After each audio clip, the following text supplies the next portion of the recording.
previous sessions, the sessions that we've had on Java lists and array lists. Any questions?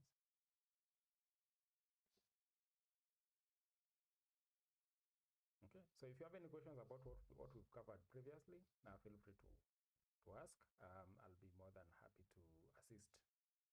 Otherwise, I think we can go ahead and start with today's session. Like I always remind you guys, all the code is backed up. So I'm making sure this year we back up everything, so nothing gets lost. So all the code is backed up on the GitHub repository that I've been sharing. So if you need to access any of this code, you'll find it. I'll share the link again at the end of this session, so that you guys don't miss anything. So let me just make a package for today's class. Let me call it conclusion to this.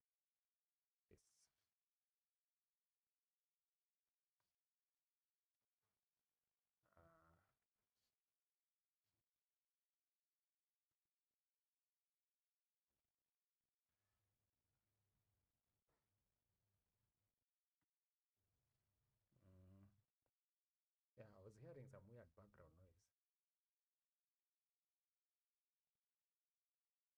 Okay, maybe it's coming from my side.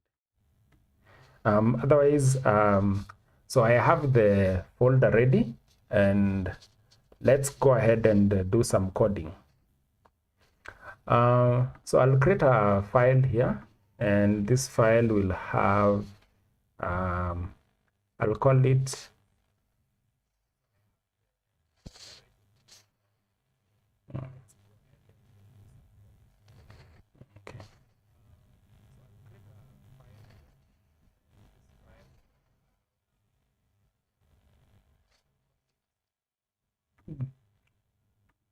okay. There was some sound coming from somewhere else that got me a bit startled. But anyway, let me create the file. We are doing a conclusion on lists. So let me call this lists conclusion. And we'll use a compact source file so that we're able to do as much as possible with it. And hopefully we won't have to create additional source files. So we've looked at lists and array lists almost exhaustively. So today I'm hoping that we'll be able to look at another aspect, which is ListIterator.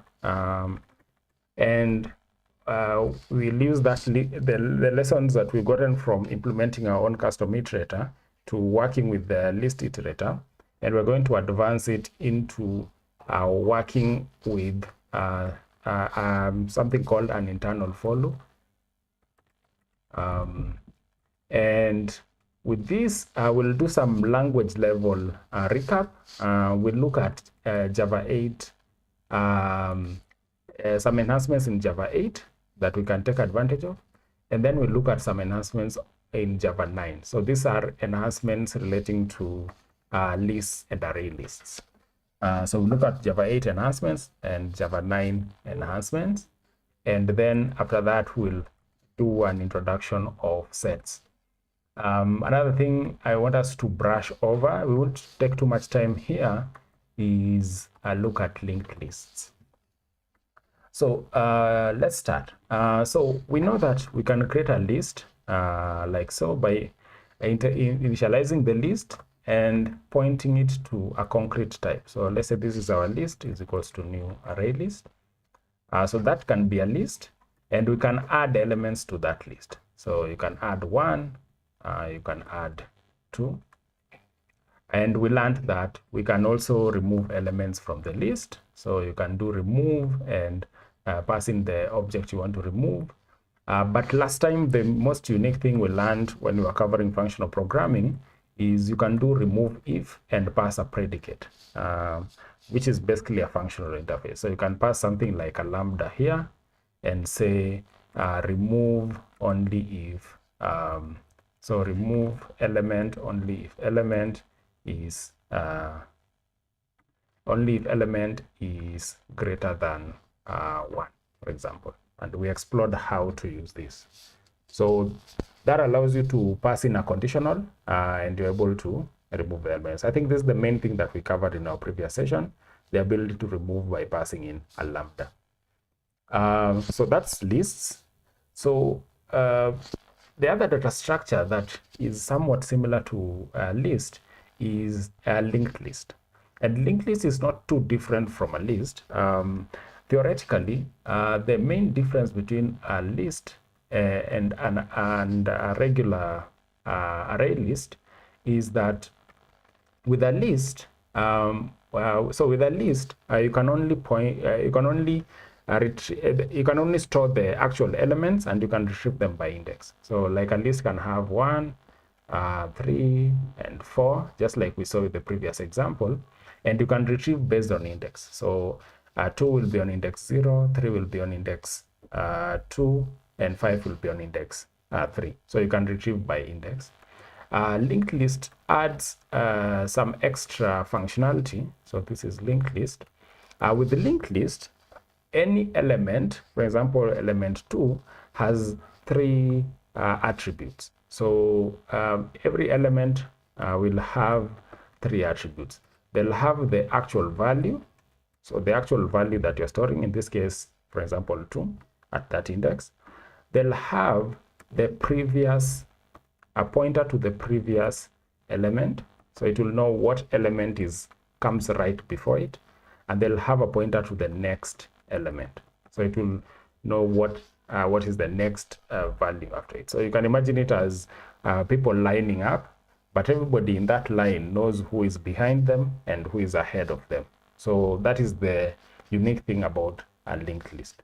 So in practice, using a linked working with a linked list and working with a list, there isn't that much difference. Most of the functionality that you get from the list and the linked list will be available to you, regardless of whichever of those data structures you use. But the only difference is when you're storing elements, every element will know about its previous and its next, the next value after it. So 3 will know that before it there's 2. 3 will also know that after 3 there's 5. And that allows you to implement some interesting functionality. So just like a list, an array list, a linked list can also be instantiated the same way. So both the list and the array, both the array list and the linked list are concrete implementations of the list interface. They all implement the list interface.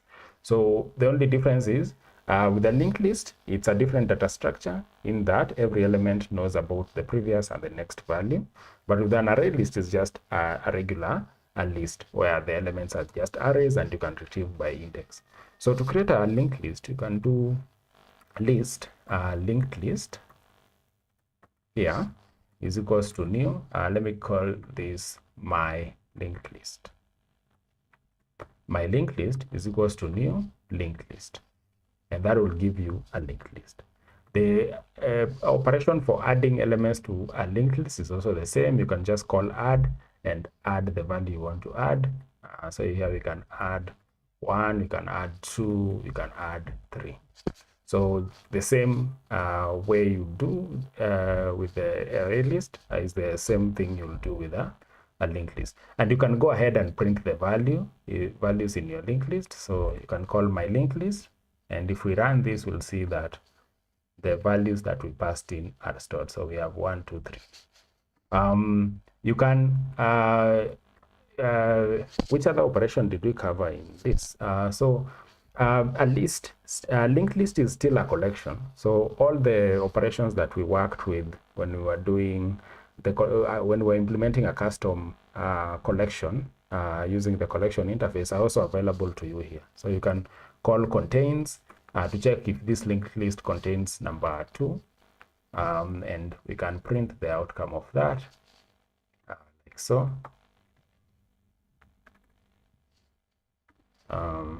So if we run this, we'll see that we get true because it contains 2. You can access other operations. For example, you can check the size of the linked list the same way. And this is the main advantage of the way the Java collections framework is structured, because everything inherits from collection. All the functionality that we are familiar with since we implemented our own collection, our freezer collection, if you guys can remember, all of those functions are available in a linked list, array list, and any other data structure that we'll be working with. So you can perform all those basic operations. So if I did size here, we would see that this is 3 elements. Of course, 1, 2, 3, 3 elements. So all that is available to you, just like it would be available under list. I think the only unique thing with the linked list, if you call remove, so we saw various variants of remove that are available in the list. Here you can call remove last and remove first. Of course, you can also access remove all. So this is not too unique with the linked list. I think even with the list, we can still call remove, just like we saw with the other example. And you have the variant where you pass the object or you pass the index and you're able to remove. So they're not too different. I think once we've introduced the various data structures, we've planned that there'll be someone who is going to come and teach algorithm performance, essentially the big O notation, and they will be able to show you guys the difference between the performance of each data structure. So for example, with the linked list and array list, the functionality and how you use them might not appear to be very different, but they have a very significant performance difference depending on the operation you want to do. So with a linked list, if you're adding elements at a particular index, it's expected to be faster than a regular array list. But when you are, for example, if you are removing values or adding new values without using any indexing, there's a performance difference that you'll see between array list and linked list. So I don't want to get into that right now. I think the main thing that I want to demonstrate is that an array list and a linked list, in essence, they provide you the same functionality. The difference is in the performance. And that performance also depends on the kind of functionality you want to do.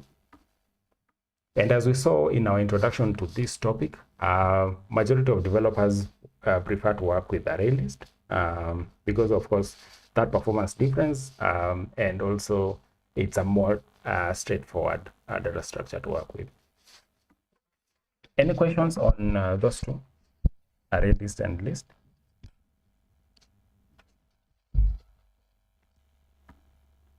Okay, so if you have any questions, feel free to interrupt me, and I will be able to look at where you ask. So we've looked at linked list, and we've seen that they are not very different from array list, and at least in terms of syntax.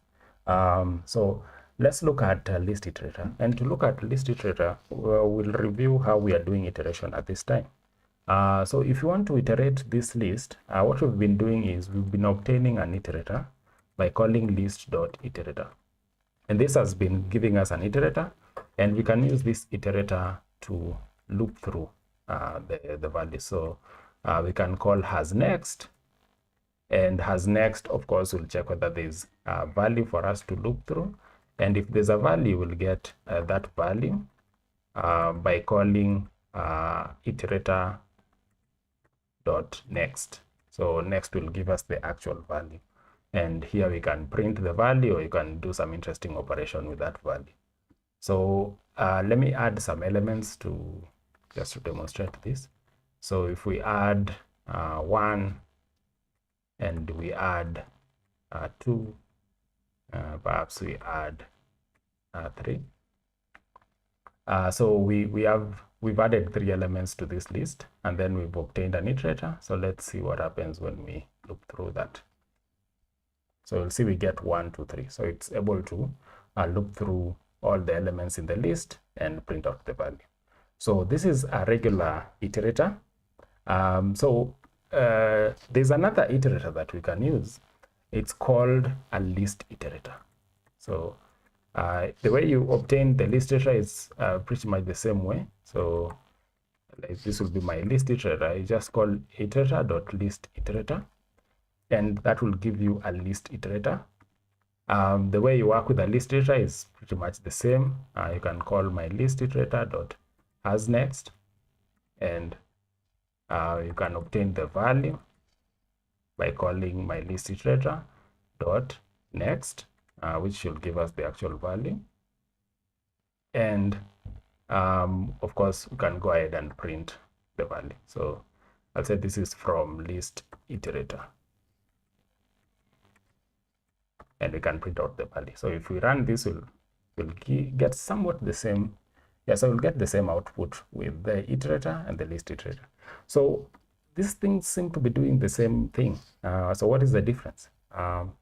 So the main difference between a list iterator and an iterator is that the list iterator is just like somewhat similar to the linked list.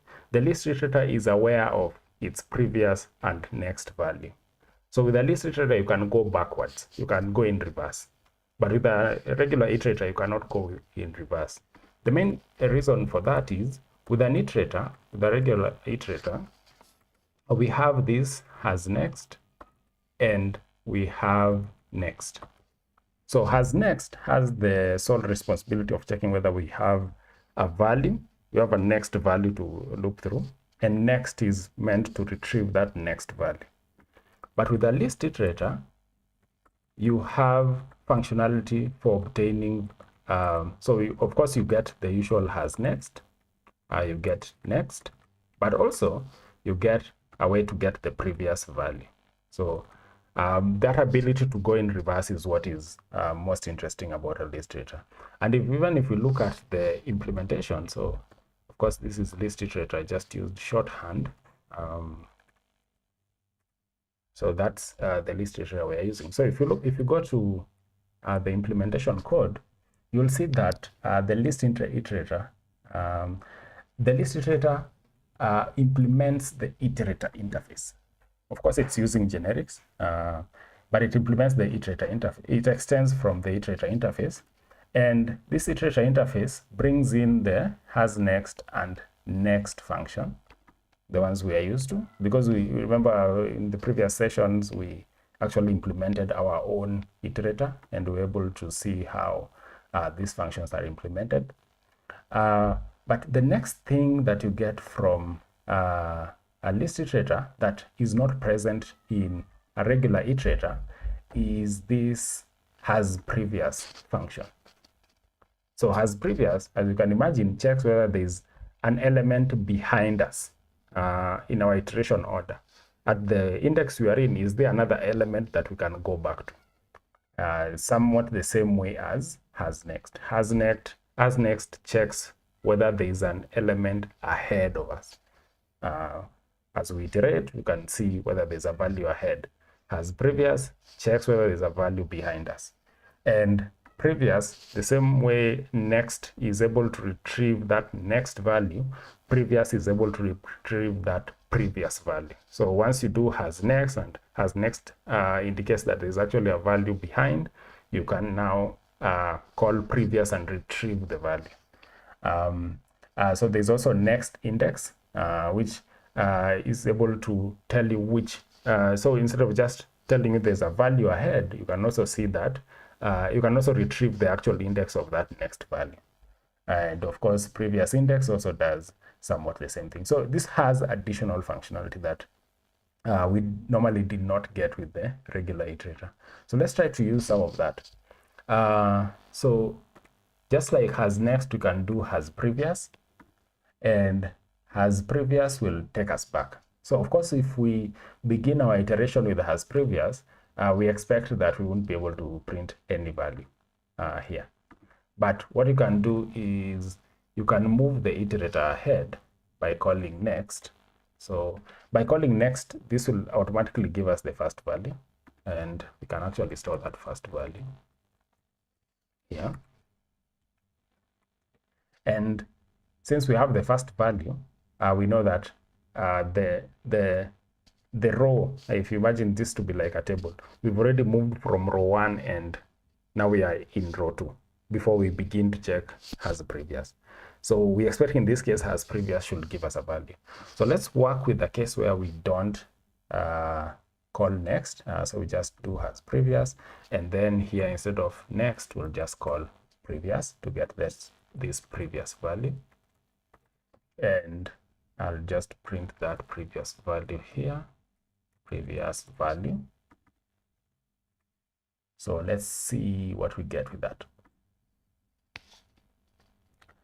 So that doesn't print anything.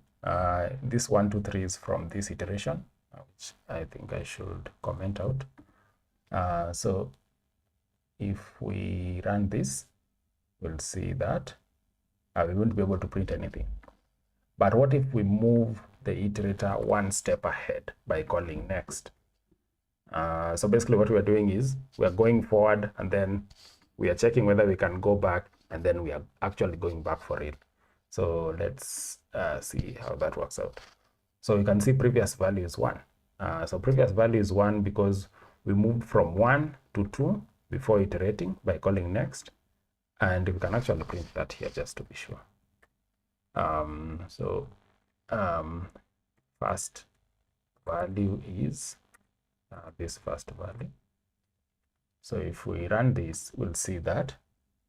So first value is 1. And then we move forward. So the next value should be 2. But then we move back, which takes us back to 1. So we are here. We call next. So we called next here. Then we called previous here. Of course, if you call previous here, it takes you back to 1, and you get 1 instead of 2. If you called next here, you'd get 2, of course. If you called, I think, yeah, if you call next here, you'll go to 3. But if you call previous here, you get 1. So this indicates where you are. Any questions on list iterator? At least as far as what you've covered.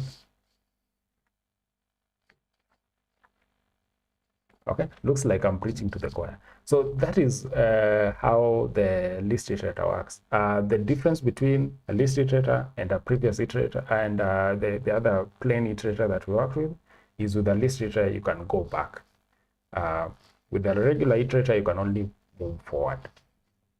Okay, so now that we've covered iterator, let's look at something more beyond that. And this is still related to iteration. If you ever written a low-level language like C or C++, you know that iteration is not done like this. Instead, if you want to iterate through values, you use this for I didn't want the ID to print this for me, but for int I, and I here is index. Can change the symbolism. So if for int I is equals to 0, I is less than the collection you're iterating over. In this case, it's the list. What's the list?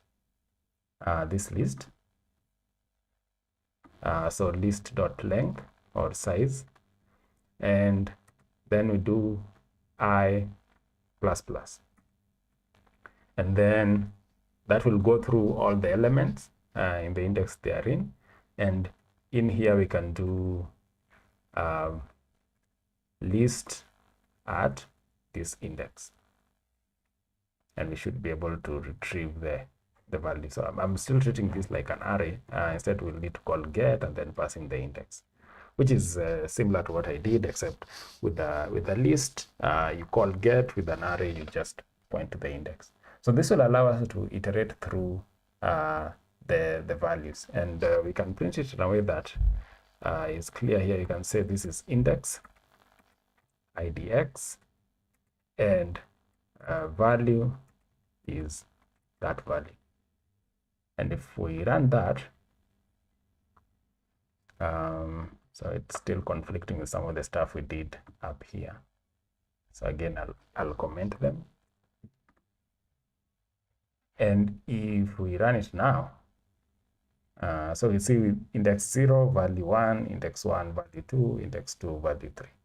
So we're able to iterate through this list by index. So this is how you do it in a low-level language like C or C++. Now, in Java, you don't have to do this. One way you can iterate through is using an iterator, but also you can use something called an internal for loop.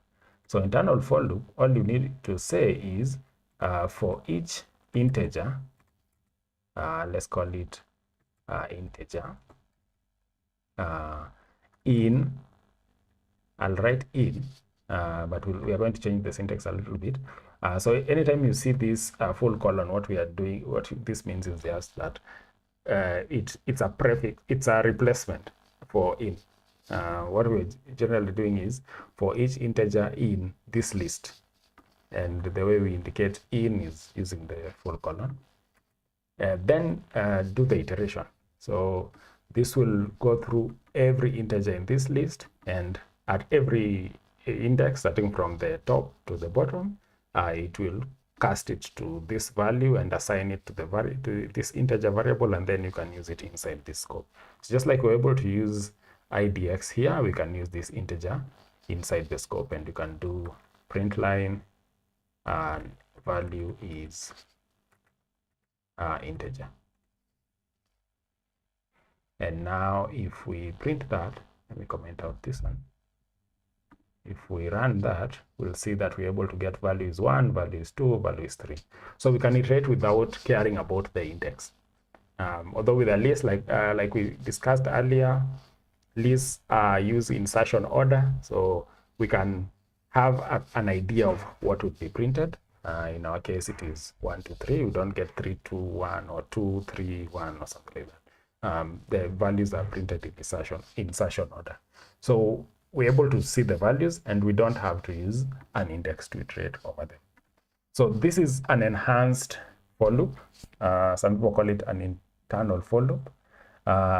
And there is another level to this.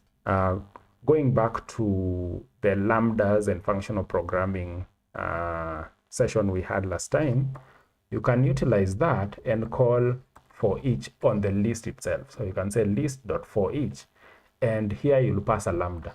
This lambda receives an element as a value, and it doesn't return anything. So in here, it allows you to add some functionality. So you can say printing from lambda, and of course, we are printing the element. E stands for element. So this can be anything. Most textbooks you'll find element they use the label E for it. So that E is not permanent. You can give it whichever name you want. So if this was a list of students, you can say student for each student in students, then you can print the value. In our case, we're using numbers. So this is one number and that. So this is doing what this is doing. It's doing the same thing the enhanced for loop is doing, except we are using lambdas to inline that operation so that you don't have multiple lines of the same thing. So if we run it, we should be able to get the same output as the enhanced for loop. So printing from lambda, you have 1, printing from lambda, you have 2, printing from lambda, you have 3. I hope I've gotten the name correctly. I believe this is called enhanced for loop. If I've gotten it correctly, somebody can correct me. So this is enhanced for loop, and this is just forEach, which comes with the functional programming. You can imagine there's a functional interface tied behind this. That's why we're able to use lambda. And even if we look at the implementation, we'll see it's using, we're actually passing this thing called a consumer. And if we look at that consumer, we'll see that it's a functional interface. So this is a good callback to the functional programming class that we did last time. So since it's a functional interface, it just has this single method that we are using in the lambda. Again, if you have any questions, just unmute or drop it in the chat there, and I'll be more than happy to respond to it. So I hope we are together up to that point. If we're on the same page, thumbs up. Awesome. So we've looked at linked lists, we've looked at ListIterator, we've looked at an internal for loop. This is enhanced also, some people call it enhanced. And we've looked at the Java 8 enhanced for loop, which uses the forEach. Now let's look at some Java 9 features that are related to list. So in Java 9, they added ability to do static initialization of lists. And not just lists, this applies to other data structures. And the way the static analysis happens is, currently what we've been doing is, to create a list, we've been, of course, declaring list, giving it a name, and then referring to the concrete implementation. But in Java 9, you don't have to do this. If you want a list, you can just say var list. In this case, let me do a list of letters is equals to List.of. And the internal implementation is a bit strange, but you don't have to worry about this. All you need to know is, because of how it's implemented, it just pass the values you need. So this is similar to if you've done, I think this could be available in C. There's something called varags, and varags allows you to pass more than one value as an argument. And you don't have to pass it wrapped in a collection. You can just pass each element individually. So what I mean is, when you call list.of, you can pass in the values you want to add, like so, which is super convenient. So this will have a list of 1, 2, 3, 4, 5, 6, 4, 5, 6. So I think you guys can see the convenience that comes there. So that's numbers. So if you want to do letters, we can do characters maybe. Maybe this can be A, this can be B, this can be C. So it's a really convenient way of initializing lists, with a caveat, which we will cover. And just like the regular list, we can iterate through this list using forEach. And for each letter, we do a print, and letter is E, is letter, yeah. And if we run that, we'll see that this will print A, B, C, just like we had here. So the difference here is, when you initialize a list like this, you create something called unmodifiable list. So this list is unmodifiable. What that means is, after initializing it, we are not able to do, so if we call add and we pass in another character like T, and we run this, so we just called, so we have the list and then we've called add, we'll see that we get unsupported operation exception. If you are there in the class where we covered implementing a custom collection, remember we covered unsupported operation, and we agreed that whenever you see unsupported operation exception, it just means that that functionality is either illegal or unsupported. The implementer of the collection for whatever thing you're using refused to support it. And that is the case we have here. If you initialize a list like this, you don't have the ability to modify it after initialization. So you cannot call add. So this becomes an unmodifiable list. So when this came out, the wording they were using is immutable list. But then they realized it doesn't qualify as much in terms of being an immutable list, because of something that I hope I can demonstrate here. So you can create something called a view of this list, and it is just a representation of this list in a different form. So it can be letters dot sublist, and We say we want a sublist of that list from index 0, 0 to, we have like 0, 1, 2. So index 0 to 2. And if we print this, in fact, let me just call it sublist. So this is a sublist of this list. If this list was a bit longer, A, B, C, D, E, this would just take values from index 0 to 2. So the 0, 1, 2. So it should be A, B, C. So this sublist should only contain A, B, C. And if we look over that, at least print that for every copy, io.print line, and we print the copy, sublist, let me call this copy, and it has the copy. So if we run that, we'll see that in the copy we have A, B, C, D, E, and the letters A, B, C, D, E. I'm using the actual, so yeah, I should be using the sublist to print, otherwise it should show something weird. So, so this is the sublist. It has A and B. This is the actual list, which has A, B, C up to E. So this A and B, but this has everything. So we've essentially created a copy or a sub list of this list, and that is this this value. Very good method that you can use to split a list. If you have a list of values and you want to split it with based on some criteria, you can use this. The easiest way to do it is through the index. In fact, I think that's the only supported way. So you pass the start index and the end index, and then it will split the list for you. So what happens if we try to modify this sublist? So if we look at the signature of sublist, of course, it gives us a list. So let's see if we try to modify it.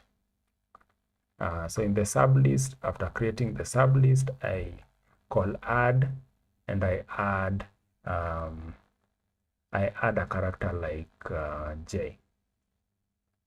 So I've added J to the sublist. So let's run it. Let's see if we'll get an unsupported operation. Okay, so that still gives us unsupported operation because that is a separate view.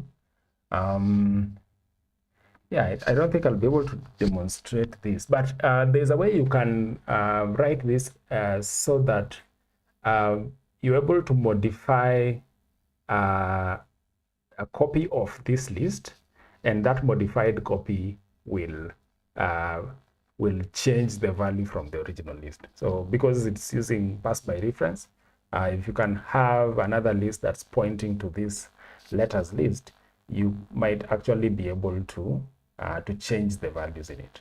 But as of now, it's maintaining the unmodifiability. But if there's a way, if you configure it, you're able to change the original value. But anyway, that's essentially what you can do with List.of. The main advantage is it allows you to have a convenient way of initializing your list. And you can do this with complex objects as well. If we created a record of, let's say, person, let's use student here. And the student, of course, has a name, and they have an ID. So that's our student. We can use that student to, we can initialize a list of students using that student. So you can do list.of, list.of, and with the list.of, we can pass new student. Should be able to access, the new student. You can pass in the name like Maxwell, and the ID. We can pass in, we can add another student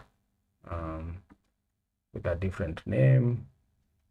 Maybe this is John with ID of 22. So those are two students. And we can print the students. So you just call students.forEach, student in students, and what we do is just print the value. So yeah, just say student, and you print the student. Do the name, and so you can do the name and their ID. Yeah, you can do student dot ID,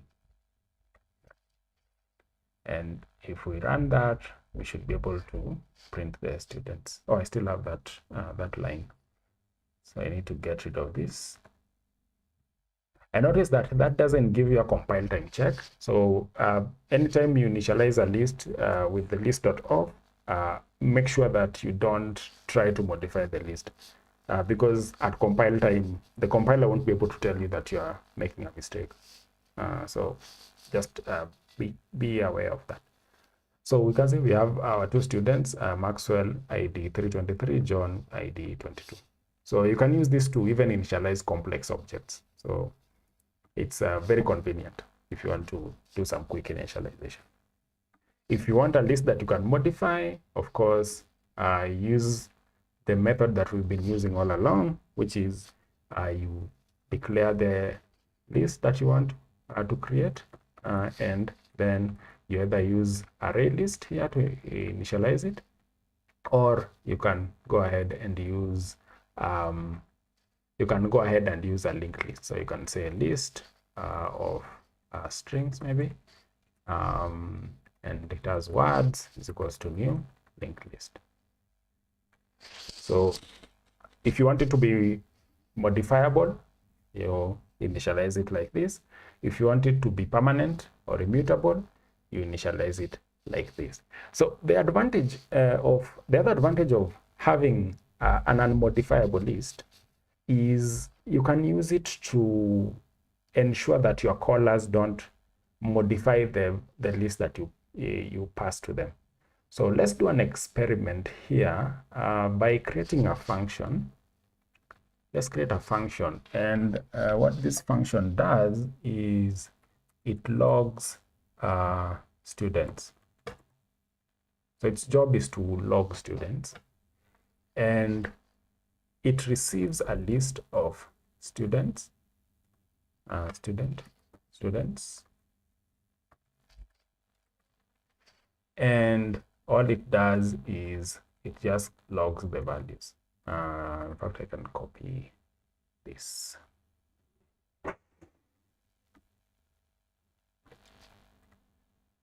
So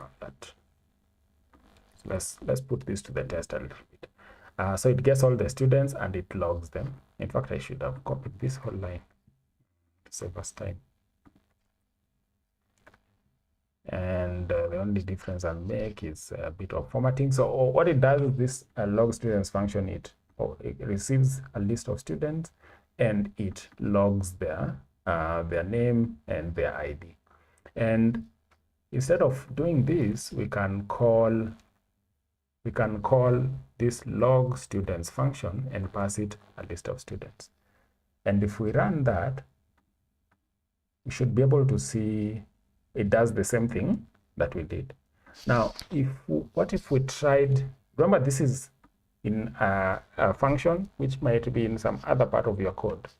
So what if we try to modify this? Because if anybody who is inside this function just knows that they're receiving a list. So they don't know if that list was initialized with the list.of or was initialized as a modifiable list with the array list, like so. So what if they try to change this? What will happen? Let's see. So before logging, perhaps they just want to sneak in another extra student, a new student. And this student is Jane with ID that. So what if they want to sneak in a student before logging, so that when they log, they're able to get Jane, Maxwell, and John in the list. So let's see what happens. So you'll see the code breaks. You hit the same unsupported operation exception. So why is that important? By passing this unmodifiable list of students, you can actually ensure that the users of your collection don't have the ability to change it. So if I pass you a list of students, you can do whatever you want with the student, but you cannot change that list. That is the API contract that I have with you.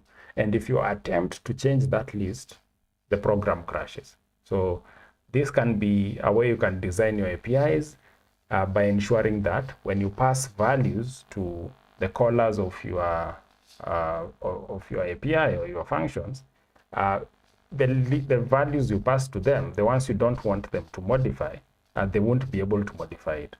And if they try to modify those values, they get an error or the program fails. So this can be useful when designing your program. So it's good to know, even when you pass that value, if it's an unmodifiable list, if you pass it around, wherever it goes, it will still be unmodifiable. Despite us just receiving a regular list here, the list that we'll be using inside this function will still be unmodifiable. So it's not just within the scope in which we declared it. Awesome. Questions?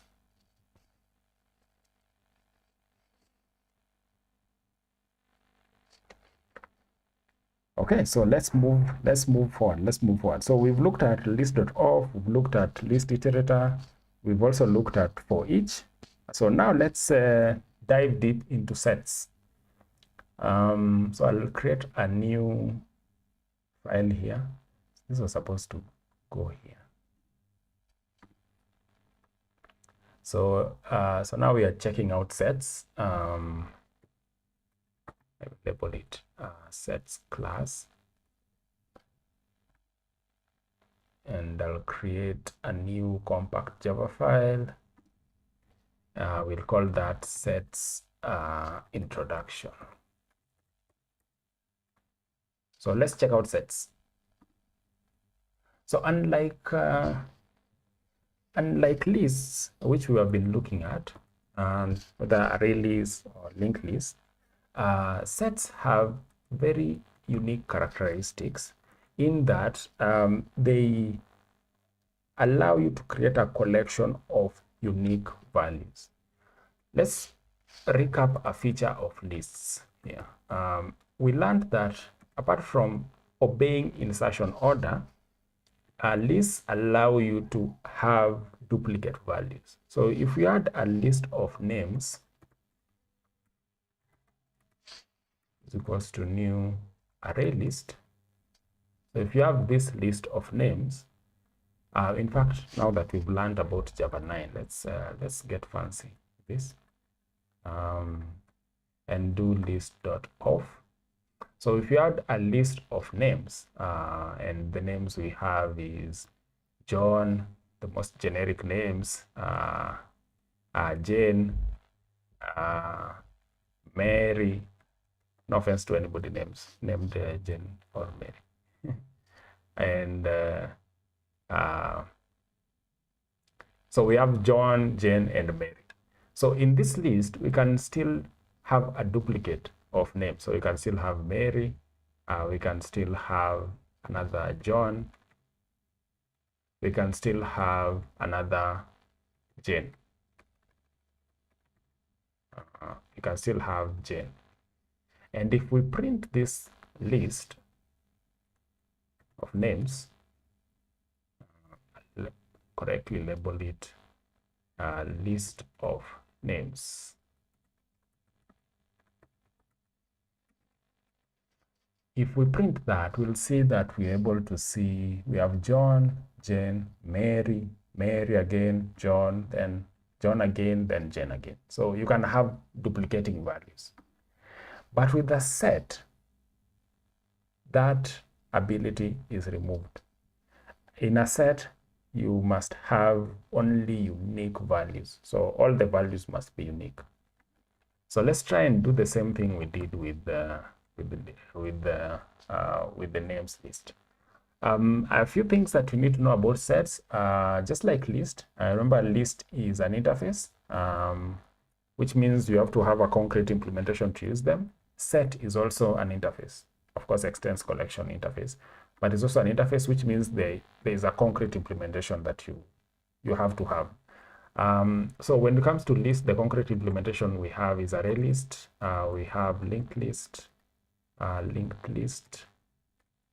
So these are the ones we've explored. With set, there's a lot of concrete implementations, but the most popular one is HashSet. There's also tree set. There's enum set. There's a lot of sets. So there's a lot of concrete implementations, but the one we'll be using here is tree set. So you have to use a concrete implementation to initialize the set. So we can have a set of names. Let's call this names set, or since we know that sets only store unique names, let's call this unique names. So these are very unique names, exclusive.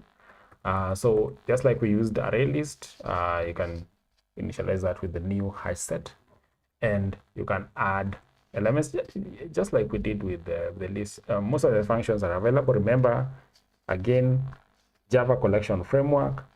If all the collections extend collection interface or implement the collection interface, the interface types extend the collection interface.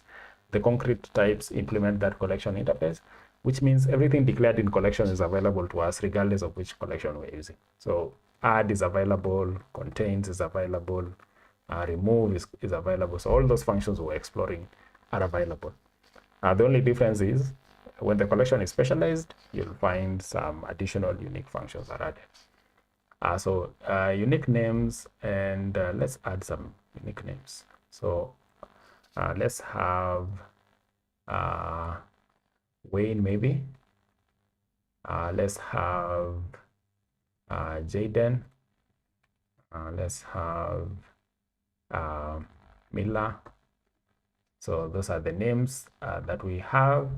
Of course, I'm adding them as if I'm using .of, but we'll get to that. And this capability is also available to sets, but for the sake of demonstration here, I'll just use the humble initialization method. So who did I have here? So we have Wayne, we have Jaden, we have Mila. Those are the values we have, and we can go ahead and print those names. So set of names, and this will be our unique names. So this is the set. If we run it, we'll see that we have Wayne, Mila, and Jaden. So let's assume we don't know that the set does not allow duplicates, or we accidentally add duplicates. So I'll add some duplicates here. Mila, I'll have Wayne again. Maybe add in another Wayne for good measure. So now we have Wayne, Jaden, Mila, Wayne. So let's see how the set handles it. So when I run it, you'll see I have Wayne, I have Mila, I have Jaden. Hey, what happened to all the other values? They were removed. Because with the set, if you add a value and it detects that that value already exists, it just ignores the value you're trying to add. So you're guaranteed of that uniqueness. The same way we have a guarantee of insertion order when we're adding values to a list, with sets, we are guaranteed of the uniqueness. So there'll never be duplicates, at least not in this universe. So that is the guarantee you get from sets. And that is the main characteristic of sets that makes them different from lists. You can see in our list we're able to have duplicates, but in the set we are not able to have duplicates. So what can you do with a set? You can do everything that you can do with a list, except of course having duplicates. So you can iterate through a set the same way we did with list. You can call forEach on a set, and that will give you an element, and you can do whatever you want with the element and print it. So for instance, here we can print E, and if we run that, we'll be able to see that the values are printed. Oh yeah, since I only have Wayne and Wayne duplicated, maybe let's have Jaden as well. You'll see we get Wayne, we get Jaden. So you can look through the values. You can also remove values. So you can remove values from the set. So you can call unique names dot remove and say let's remove Wayne, and that will remove Wayne from that set. So you see now we are on the left with Jaden. You can check the size of the set. You can basically do everything that you can do with any collection. So everything we're able to do with the list, we're able to do. So when talking about sets, if we go a bit theoretical into areas of like discrete math or logic or set theory, there is some things that sets are supposed to do. So sets have these things called unions and I think intersections. There's a third one that I can't remember. If anybody can remember it, type it on the chat. So there's unions, there's intersection. So union is if you have two sets, all the values that are in both sets can be, when they're combined, becomes a union. Intersection is all the values that are not present in that set. So let's try and do some union operation here. So let's have, I'll use integers for this. Just get rid of this printout. So let's create a set of integer. Call it group A. And this is a hash set. And in group A, we add some numbers. Let's have 1. Let's add 2. And let's add 3. Yeah, let's add 3. So we have 1, 2, 3 in group A. Let's have another set again of integers. Let's call this group B. And group B has group B. We add 4 in group B. Sorry, this is group B. Let's add 2, and let's also add in group B. Let's add 7. So if we are doing a union of these two sets, so if you want a union, the union of these two sets would be so 1 is not present here, 2 is present here, 3 is not present here. So the union of these sets will contain the value 2. Correct? If I'm wrong, correct me. So when you're doing intersection, you're looking for values that don't exist, are not common between the two sets. You can see 1 is not present here, so 1 would be in that intersection. 2 is present here, so that won't be. 3 is not present here, so 3 will be part of that. And then we have, so if you check this, 4 is not present here, so that will be part of that intersection. 4, and then we have 2 is present, 7 is not present. So I'm hoping I got this correct. If I got it wrong, somebody can unmute and correct me. Do a thumbs up if I got it right, or if my set theory is okay. Okay. So now let's see.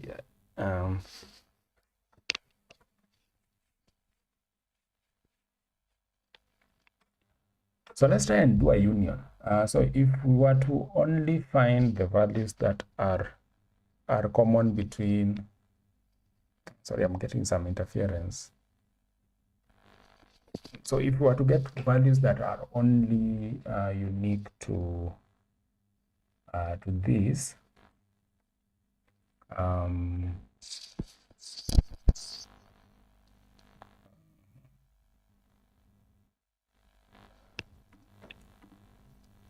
is it somebody on the, oh, it's you, Dennis. Okay, okay. I thought it was interference from my side. Yes, Dennis. Go ahead. I think I've made a mistake, but I think it was in the second set, it is group B7, so the seventh element. Oh, this one. Group B. Oh, yeah. Thank you for that. I missed it. Thank you. Yeah, so okay, thank you for that correction, Dennis. So now let's try and do a union. So if we wanted to create a set with only the values that are common between these two sets, how would we go about it? So there's one manual way we can do it. We can utilize this contains function, and what we can do is we can call group A and call dot contains. So contains there's two variants. There's one where we're just checking one object, but there's another variant where you can pass a whole collection. So you can say group A dot contains all group B, and this will give us a Boolean if it contains all the values. So this won't be very useful. So this will just tell us whether all the values in group A are contained in group B. But in our case, we just want the value that is the same for these two collections. So one way we can do it is, remember here when we were trying to add a value that already exists. Was it here? So when you try to add Jaden again, so what happens is Jaden is not added because Jaden is already present in the list. So what we can do is, in group A, we can call add all. Remember add all when we were covering lists. It functions kind of the same way here, except the uniqueness is maintained. So when we take 4, 2, 7, and we add them to 1, 2, 3, 4 and 7 are the ones which are going to be added. So at the end of the day, the collection that we will have will contain all the values in group A and all the values in group B that are not already present in group A. So I think that will give us the union. I think I got the union thing wrong. Okay, let's see what happens first before I conclude that this is not going to work. So group A, add all elements. In fact, to get this right, we can have another set. Let's call this set union. HashSet. And let's say union dot add all elements from group A. And then we can call union dot add all elements from group B. So let's see what union will contain at the end of this. So I'll do union dot forEach. And just for convenience sake, let's have that union label at the top here so that we know we are printing a union. So this will be element. And since they are strings, I can just do io.println. Okay, io.println and print the element. Of course, it's suggesting something here that we'll cover in functional programming, but we'll be able to use that now. So when I do that, I would like this to be in one line so that it's easier to see. I'll just do a plain union like that, so that they're in like one nice box like this. Yes, this is much easier to visualize. So we have union, and union has 1, 2, 3, 4, 7. So the union has so the union of A and B has all the elements in A and all the elements in B that are not unique values. So I think I got this union thing wrong. Let me Google it. Set union. Union combines all elements from 2 or more sets into a single new set. So I think this one combines all the elements as long as the final set is unique. So if we have, and pardon me here, so if you have group A, or let me say set A, and set A contains 1, 2, 3, 1, 2, 3, and then we have set B, and set B contains 4, 2, 7. Yeah, 4 to 7, yes. 4, 2, and 7. When we do a union, it will have 1, 2, and 3. And since 2 is duplicate, 2 won't be duplicated in the union. Instead, it will be 1, 2, 3, and then we'll get the 4, and we'll get the 7. So if 7 already existed here, we'll be able to just have 1, 7 at the end. Since 2 already exists here, it won't be duplicated. So I think this will form the union. If you look at the diagram, I can put that diagram.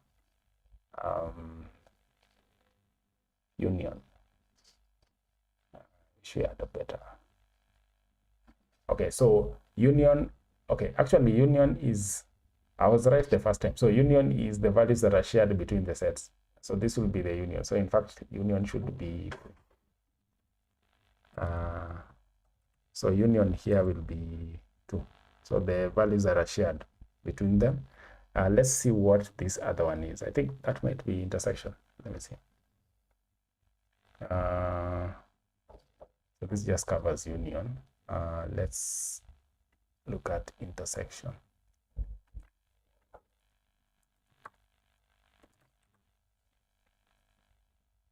So if we look at intersection, oh wait, this is so confusing. So actually, going back to union. So union is all the elements in both the list. So this is the union.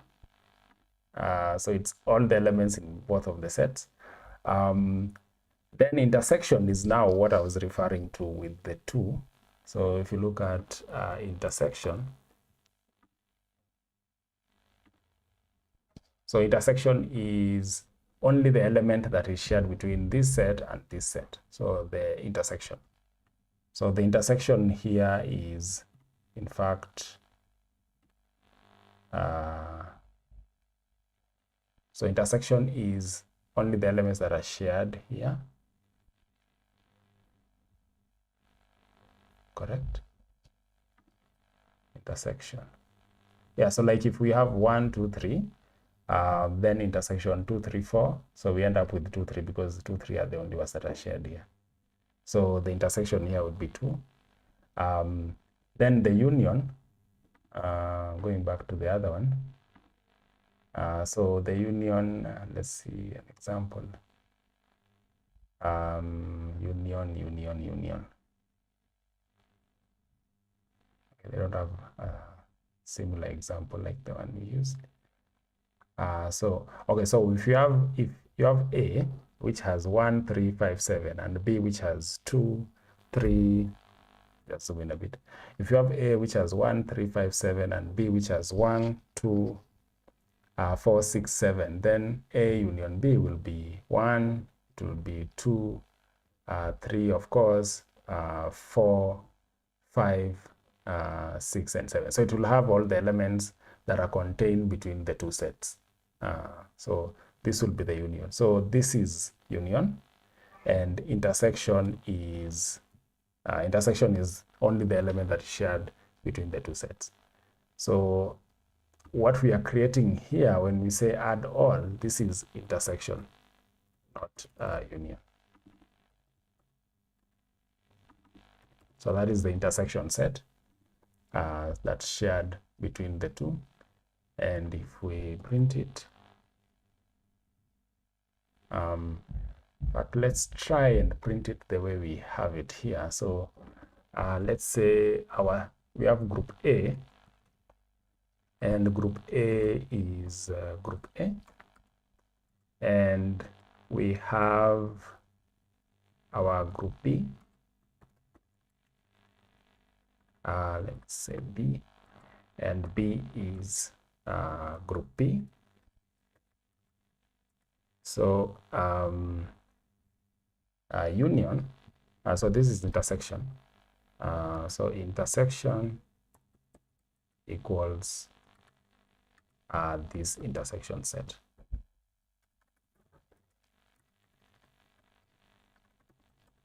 That will be the intersection. I spelled this wrong. Intersection, yes. So if you take A, I think they'll be printed correctly, so you don't even need to modify it. So if we have A, which is 1, 2, 3, and you have B, which is 2, 4, 7, the intersection is 1, 2, 3, 4, 7. So it has all the values. Now so that is intersection. The union. Wait, am I again confusing these things? So union is the one that combines them. Intersection looks for the. Okay, so this is union. It's like a puzzle. So this is union. So union combines them. Intersection looks for the unique value. So so this would be if you have 1, 2, 3, and you have 2, 4, 7. The union would be 1, 2, 3, 4, 7. So this would be the union. When it comes to intersection, it would be so let me reuse this so that we don't have to reprint it. So if you have A, we have B, the intersection should be the intersection set that we get. So in fact, this is the union set. Union. So now let's try and get intersection. So intersection is the element that is unique to each set. So you can find it in oh wait, let me make sure I got that correct. Set intersection.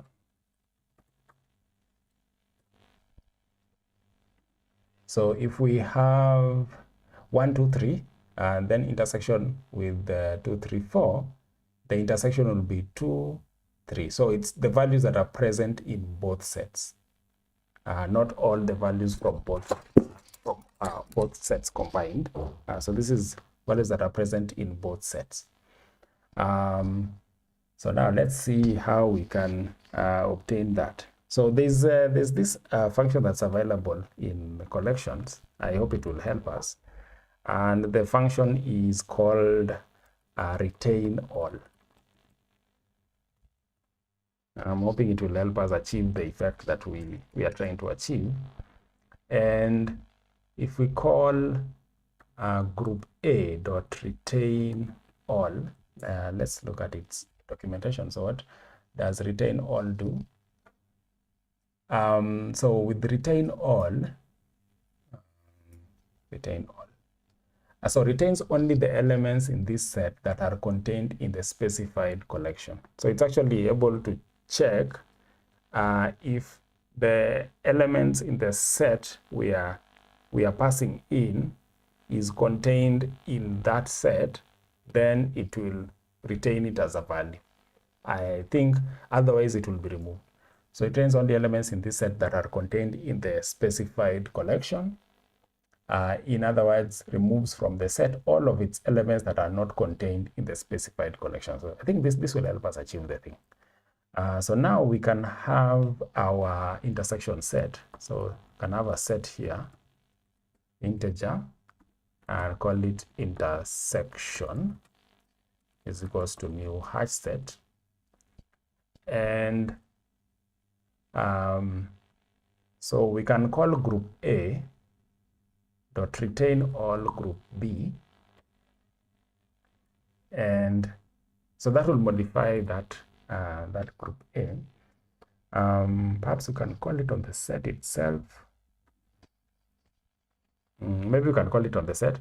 So if we call intersection dot retain all group A, and then intersection dot retain all group B, then we can go ahead and print that intersection. That's a problem on empty collection. Okay, so retain all. So this intersection set needs to have all the values first. So it needs to be a union at the beginning, and then we do retain all on it. So you can call add all, and we add all elements from group A, and then add all elements from group B.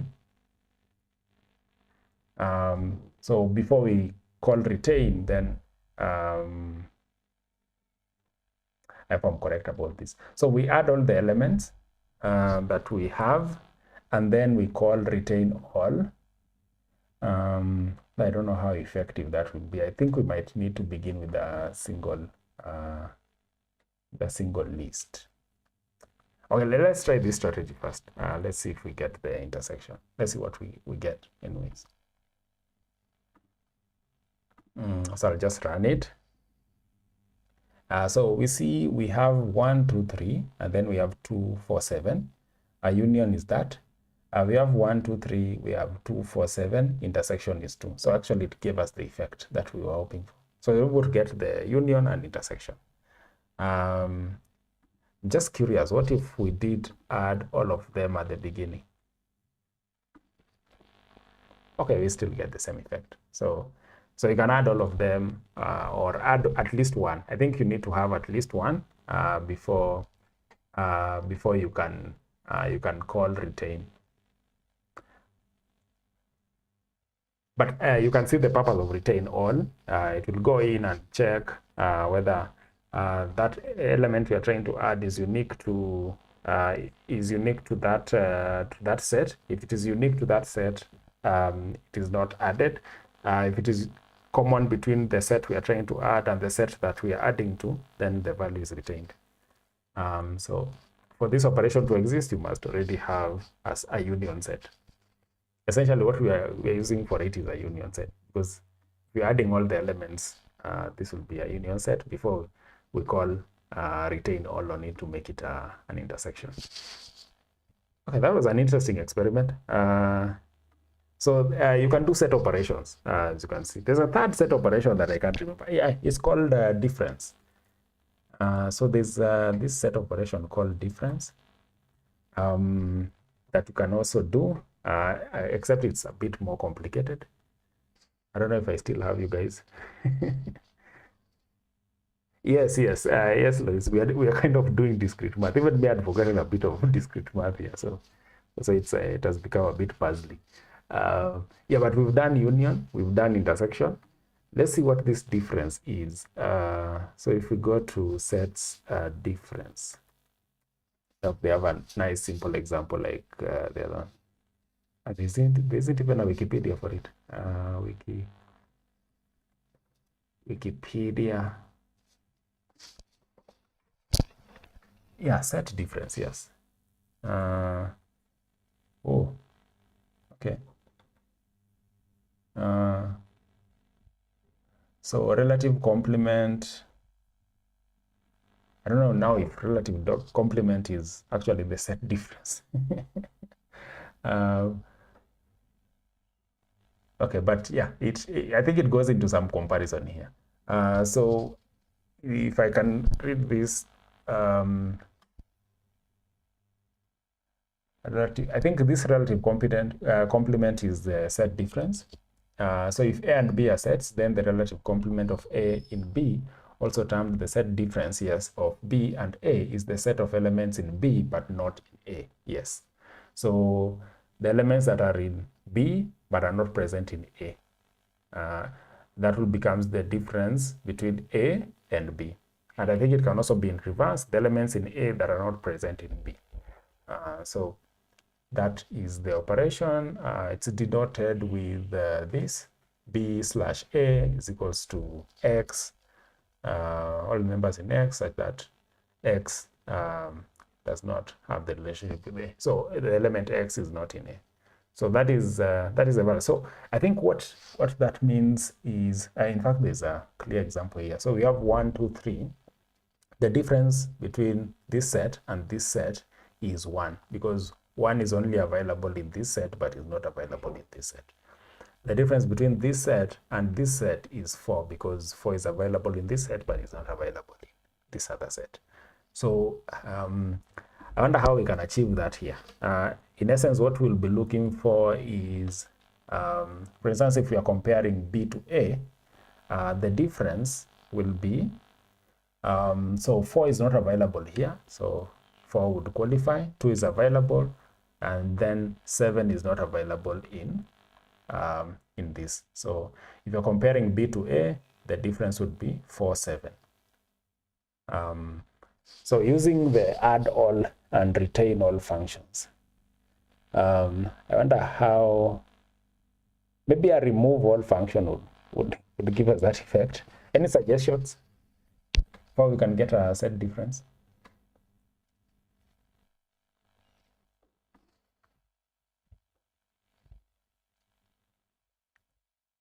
Okay, we already beyond time, so let me give this one attempt. If it doesn't work, I'll do my research and then I will try it out again in the next session. So let me try and give it an attempt. So if you have a set of integers, and this is difference, the diff, and of course it's a HashSet, and in this diff it should contain the difference between group A and group B.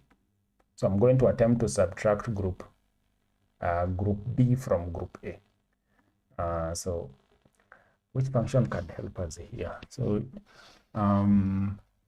we can take group A, dot remove all group B.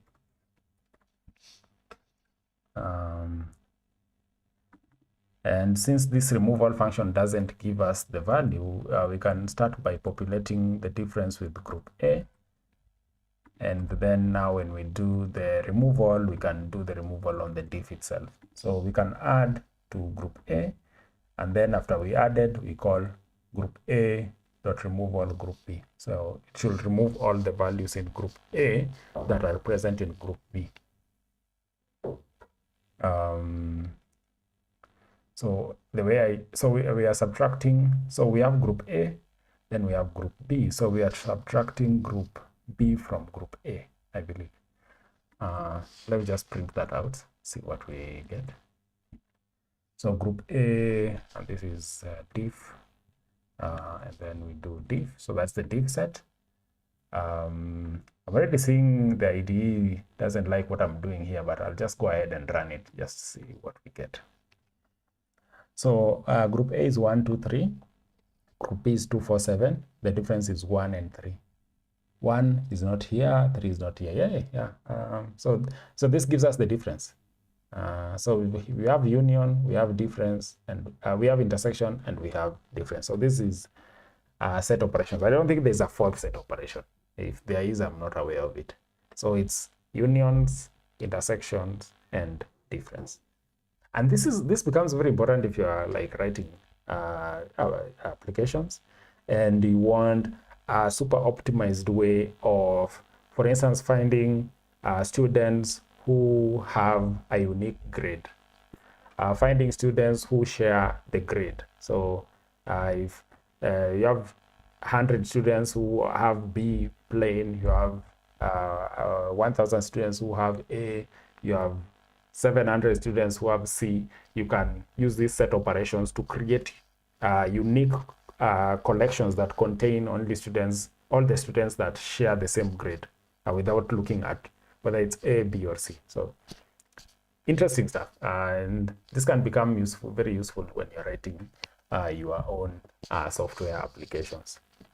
So this has been awesome. I've stretched way beyond the time that was allotted to this session, and I think I've run through all the patience that you guys have.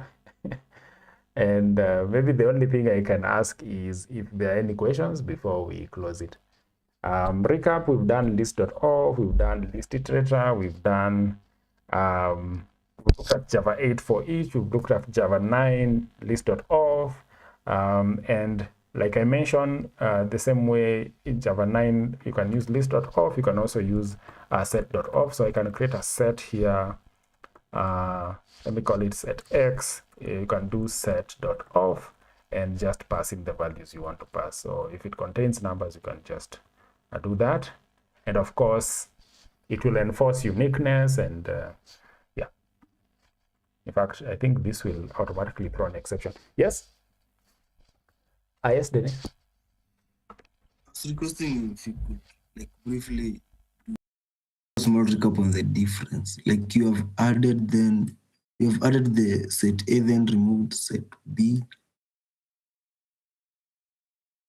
If you could just do a small recap on the difference.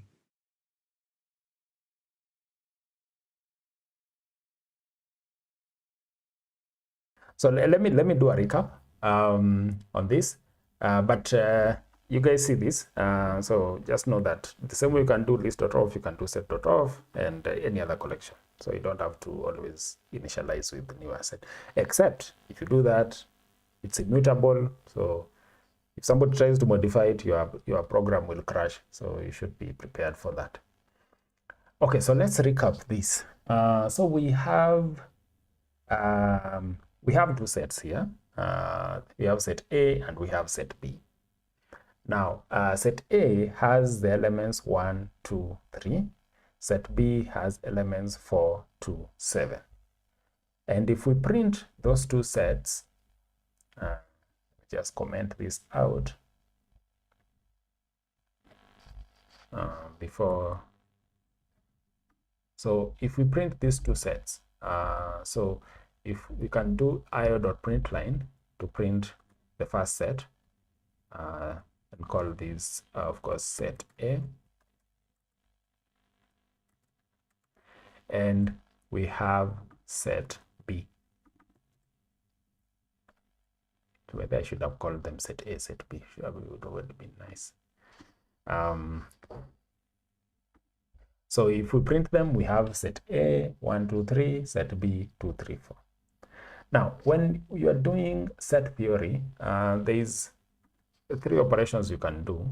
One of them is union. The other is intersection. And the third one, as we saw, is difference. So a union of set A and set B, because set A, so A here, set A is contains the values 1, 2, and 3, and set B, so if you do a union of set A and set B here contains the values 4, 2, and 7. The union of set A and set B will be all the values that are in A and all the values that are in B that are not duplicates. So if this set A, let's assume, had 3, and it had this set B had maybe 4, these duplicate elements will not be duplicated in the final set. So the union will have all the unique values from set A and set B.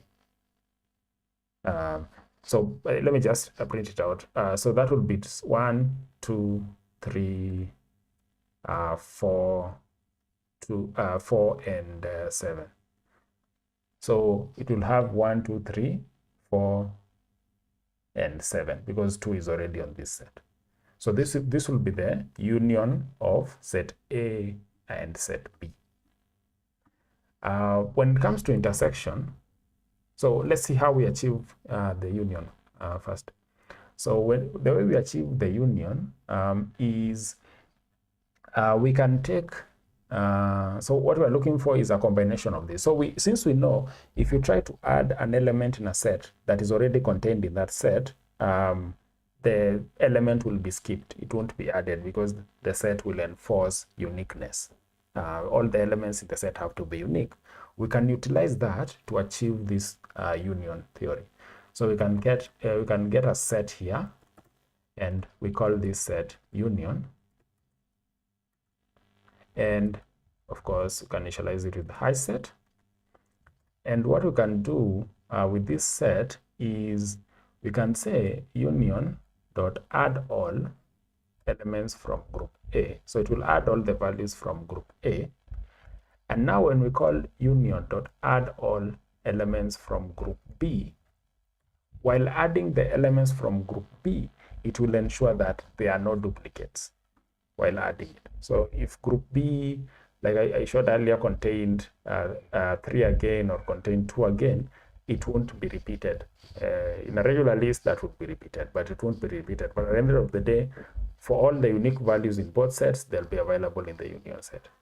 So now if we print this set, do i.println, and say union, in fact, let's try and print it the same way we had done earlier. So this is set A, which is group A, and set B, which is our group B, and the union is our union.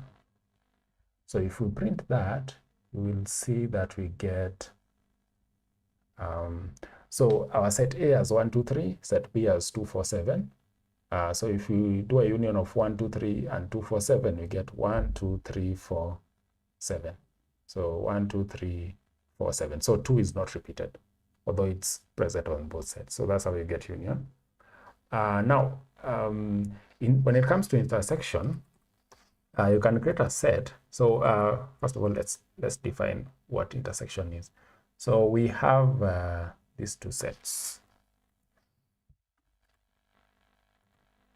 So we have these two sets. We have set A, 1, 2, 3, and set B, and we are getting the intersection between set A and set B. So this has 1, 2, 3, this has 4 to 7. The intersection is the element that exists between this set and this set. So the elements that appear on both sets. And the element that appears in these two sets is only 2, because 1 is only here, it's not here. 3 is only here, it's not here. 7 is only on this set B, it's not in this set A. 4 is only in set B, it's not in set A. So 2 is here and it's also here. So the intersection between these two sets would be 2. The elements that are shared between the two sets. So programmatically, how do we achieve this? So essentially, we are looking for elements that exist in both. So this is where we utilize a function in collection framework called retain all. So what retain all does is, I think we looked at the documentation for it, but what it does is if it finds the value in set A, so let's say we are adding set A to set B. If it adds this 1 to set B and finds that this value is not present here, it will not add it. So it's looking for common values. So if it wants to add 2 and it finds that 2 is also present here, it will keep it. If it wants to add 3 and finds that 3 is not present here, it won't add it. So let's just try that and see. So if we create our own set here of integer and call this intersection, Of course, HashSet is what we are using. And if we go ahead and so we'll need to begin with some value. So we can add group A to it, and we can say intersection dot retain all in group B. And now if we print it the same way, if we print that, so this will be intersection between set A and set B. So what should happen is, so we've added group A to begin the operation. When we call retain all group B, this set will attempt to check whether the values in group B, while it's adding the elements, it will check each value. If the value already exists in group A, it will retain it. If it doesn't exist, it will either be removed or not added, I believe. I hope I got that right. Let's see. I might have missed something there, but let's see.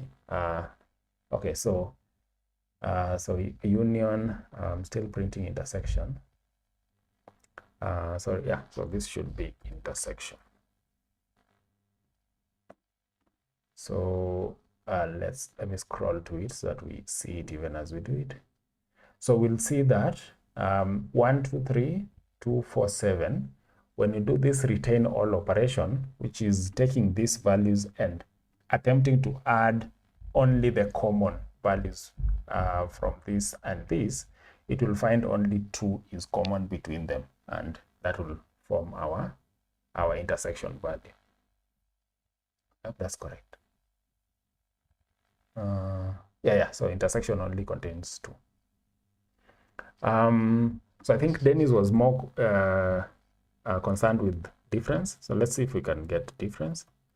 So with the difference, if we have this set, these 2 sets, so we have set A, which has 1, 2, 3, and we're looking for difference between set A and set B. The difference between set A and set B, so let's say, so we have 1, 2, 3, we have 4 to 7. So think of this as subtraction. So if you are subtracting 4 to 7 from 1 to 3, what will be left with? So since 4 is not present in A, 4 will be retained. Since 2 is present in A, 2 is a common value, so it won't be retained. Since 7 is not present here, 7 will be retained. So I think at the end of it, we should remain with 4, 7, yes. So at the end of it, we should remain with 4, 7. So how do we achieve this subtraction? So remember, I'm subtracting this from this. You can also do it in reverse, and I believe since it's a subtraction, you'll end up with the different values. Though we can put that to a test, it might be the same value either way. But when we're subtracting B from set A, we should be left with 4 and 7, because 4 and 7 are the only values that are present in B but not present in A. 2 is shared. So if you're subtracting A from B, we should be left with 1 and 3, because 1 and 3 are the only values present in A but not present in B. And the way we achieve that is we can create first the set. We first create the set, and the set here is difference is equals to new HashSet, of course. And for us to do the subtraction, first we add all the values. So div add all group A, and then div. So at first this set needs to contain both values, group A and group B, and then now we can utilize remove all. So you can do div dot remove all group B. I think that's how we get it. So if we remove all group B, because in this add all operation, the duplicates will have already been removed. So now when we call again remove all, group B. So remove all, this will be 427. Remove all 427 from here. I think that will help us to, I think that will help us to get the difference. Although I'm not completely sure, to be honest. Let's see how this removal behaves. I remove from this set all of its elements that are contained in the specified collection.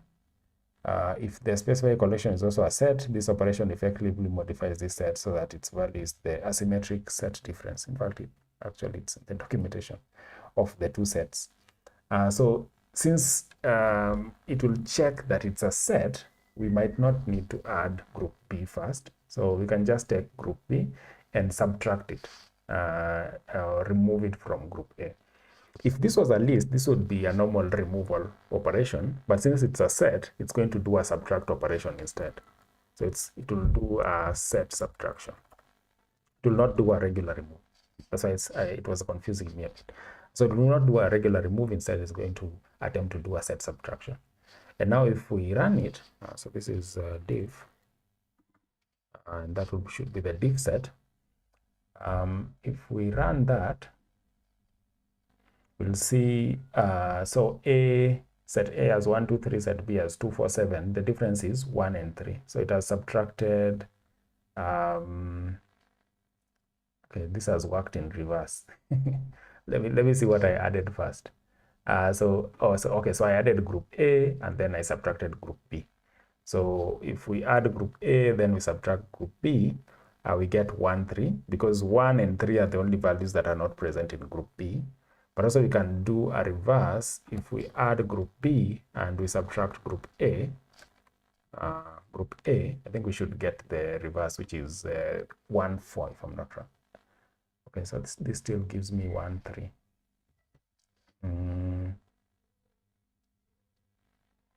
Group A. Okay, I did not really reverse it. So you've done it. Then all instead of. Sorry, can you say that again?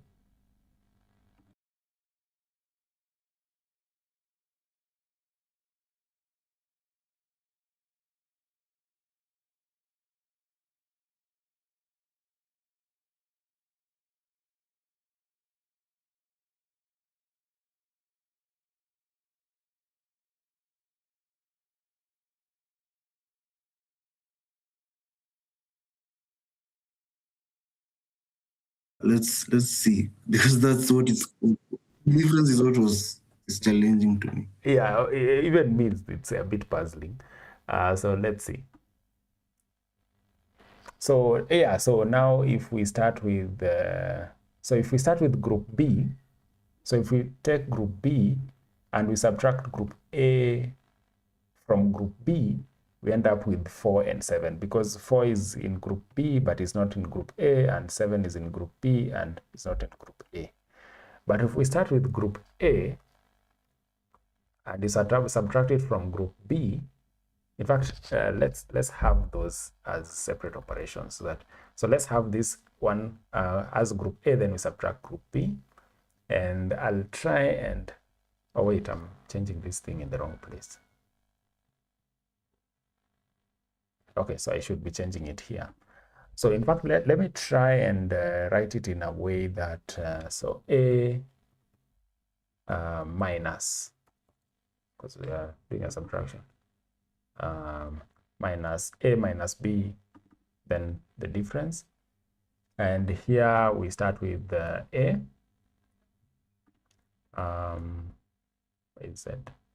So we start with A.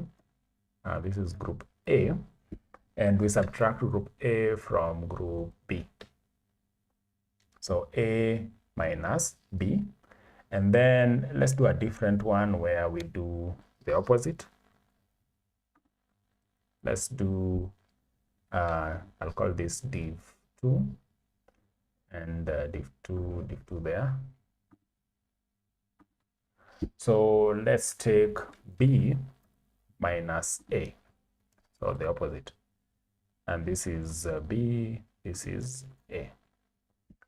So now we are adding group B, and then we are subtracting it from group A. So let's see what we get. So I think this will expose the difference between the two. So here we are adding group A, and then we are subtracting group B from group A. Here we are adding group B, and we are subtracting group A from group B. So it's in reverse, B minus, so this is A minus B, and this is B minus A, or reverse. Okay, let's see it. Let's see it. Okay, so A minus B. So the difference is 1, 3. Yeah, I think this might make sense. So if you subtract A from B, you have 1 here that doesn't exist here, comes part of it, a part of it. 2 already exists in both, so it won't be part of the list. Then 3 here does not exist here, so it becomes part of the list. Okay, if you're subtracting B from A, you have 2 here that exists in both, so it won't be in the final list. You have 4 here that doesn't exist here, so it will be part of the list, part of the set. You have 7 here that doesn't exist on A, so it will be part of the set. I think when written like this, it might be clear. Dennis. Yeah, it's clear now. Yeah, but the main thing to remember is the way you're able to achieve that is by remembering that removal does not behave the same way it would if you are using a set. If you're using a set, it does the asymmetric difference, so it actually does that subtraction for you. If it's a regular list, of course, it will do the regular removal, but if it's a set, it will behave differently. It will try to implement a symmetric difference so that it gives you this effect. So this, like I was saying, this is very important when you're writing software, because just out of the top of my head, I told you about that example where you have KCSE results are out and you want to create sets that have students based on their grade without doing a for loop and going through every student and comparing, is this the same grade as this? Is this the same grade as this? You can just do a set difference or a union or an intersection, and you're able to arrange that data really nicely, and you do some nice data analysis that forms some beautiful charts for people to look at.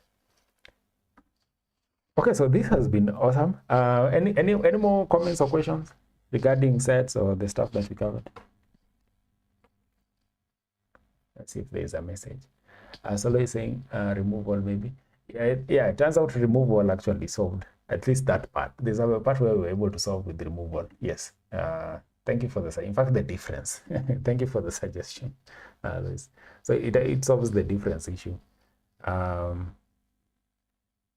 worries. But there's a recording, like you can see on the pinned message. So you'll find a recording for this session. So even if you joined late, no problem. Just make sure you subscribe to that channel if you haven't. Yeah. Any questions or comments? Okay. I think this has been awesome. We've learned plenty, and even me, I've been able to brush up on my set theory knowledge.